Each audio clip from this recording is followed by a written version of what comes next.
बिस्मिल्लाहिर्रहमानिर्रहीम। असल बात से मैं हूं इकबाल जो नाज़रीन, पाकिस्तान के अंदर बहुत सारे मार्ज ऐसे हैं जो अब जाके खुले हैं और इनका आने वाले वक्त में क्या नतीजा निकलेगा ये तो वक्त ही बताएगा। वक्त से पहले अगर प्रिडिक्शन करते भी हैं तो उसमें बहुत सारी तनकीद भी हो सकती है।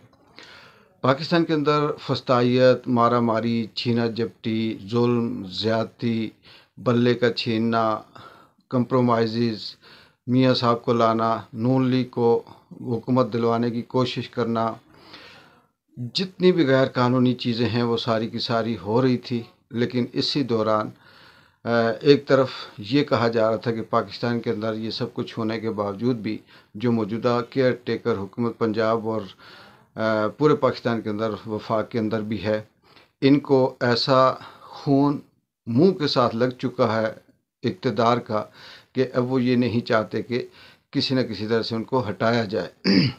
क्योंकि वो काकड़ साहब जो आम से होटलों पे बैठकर आम बंदों के साथ चाय पिया करते थे, आजकल प्राइम मिनिस्टर हैं और पूरी दुनिया में प्रोटोकॉल लेते हुए फिर रहे हैं। वो कभी भी ये नहीं चाहेंगे कि उनकी कुर्सी उनसे छीनी जाए। ये जमहूरियत, ये कानून, ये आइन, ये सब कुछ भाड़ में गया। लेकिन इसी दौरान ईरान ने पाकिस्तान के ऊपर स्ट्राइक की, अटैक किया।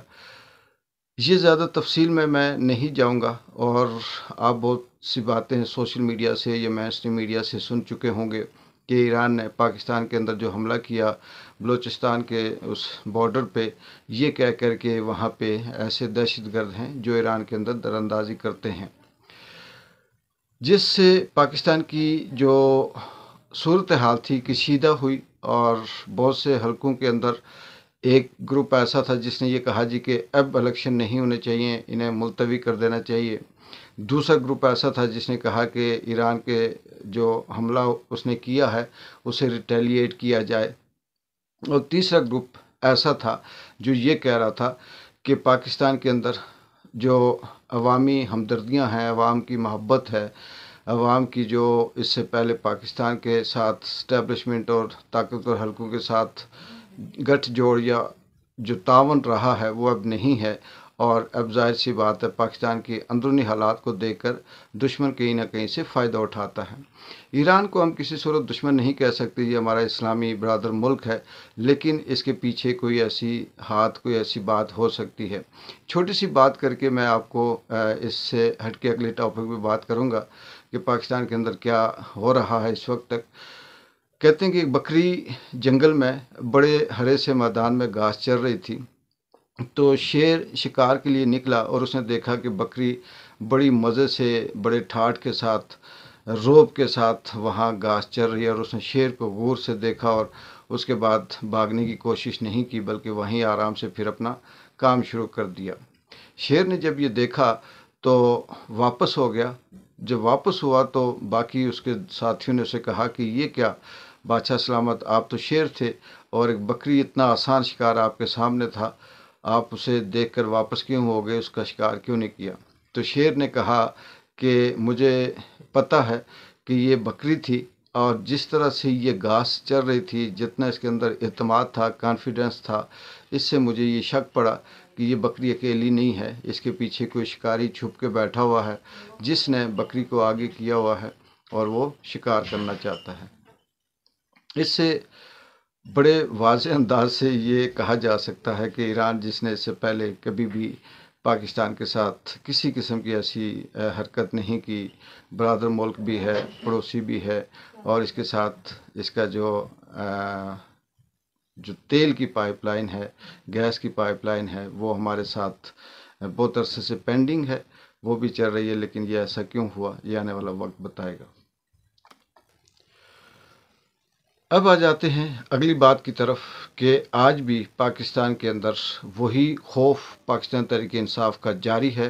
पंजाब के अंदर 30 कैंडिडेट के जो कागजात नामजदगी थे वो मुस्तरद कर दिए गए हैं और ये उसी अदालत ने किए हैं जिस अदालत ने इसहाक डार के कागजात एक्सेप्ट किए थे और उन्हें इजाज़त दी थी, उनके केसेस ख़त्म किए थे।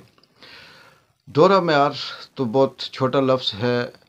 पाकिस्तान के अंदर लाकानूनियत या जुल्म ज़्यादती ये तो अब अपने सारे रिकॉर्ड तोड़ चुकी है। लेकिन अफसोस इस बात का है कि चाहे वो मरीम नवाज़ हों या बिलावल हों, जब जलसे जुलूसों में ये कहते हैं कि हम अब आएंगे और हम पाकिस्तान की तकदीर बदलेंगे।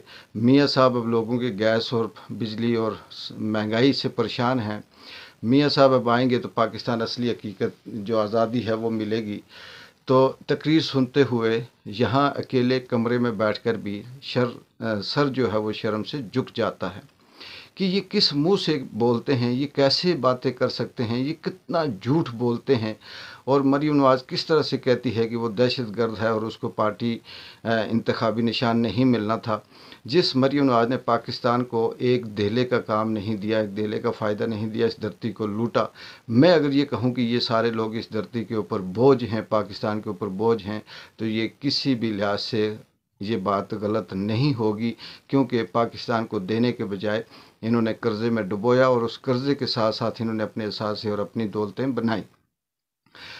अब पाकिस्तान को जो इन्होंने तहरीक इंसाफ को आउट करके उनके तमाम उम्मीदवारों को पूरी की पूरी सब्ज़ी मंडी और फिर ज्वेलरी की जो दुकान थी वो सारे निशान अलाट करके, इसके बावजूद भी उन्हें ये आज़ादी हासिल नहीं है कि वो अपनी मर्ज़ी से कोई रैली निकाल सकें, कोई कॉर्नर मीटिंग कर सकें, किसी किस्म का कोई इंतखाबी मुहिम चला सकें।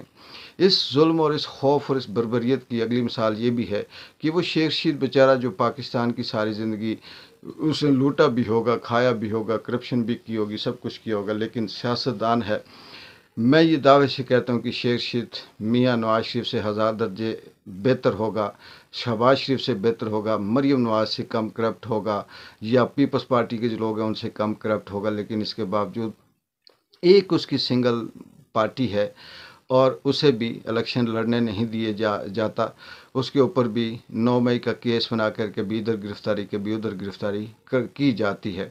वो जो 9 मई में यहाँ था भी नहीं और उसका ना कोई ऐसा प्लान नज़र आता है और ना इस तरह से उसकी कोई ट्रैक रिकॉर्ड है कि हम ये कहें कि वो ऐसी चीज़ों में मुलव्वस हो।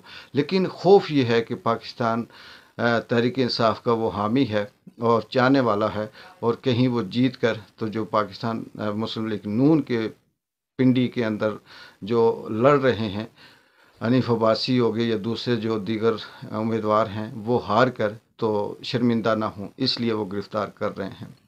लेकिन कुदरत अभी शायद के मज़ीद इनका कुछ जो गिराव है वो देख रही है, गिरावट देख रही है, इनके जुल्म ज़्यादतियों को देख रही है। कब तक ये सब कुछ करेंगे, आखिर एक दिन ये जुल्म ख़त्म होगा और ये अंधेरी रात अब मुझे लगता है कि आखिरी मराइल में है। आखिर में ये बात बताता चलूँ कि जिस तरह से ईरान ने पाकिस्तान की सरहदों को छेड़ा है, कल तक इंडिया भी छेड़ सकता है, अफ़गानिस्तान भी इसके मुखालिफ है।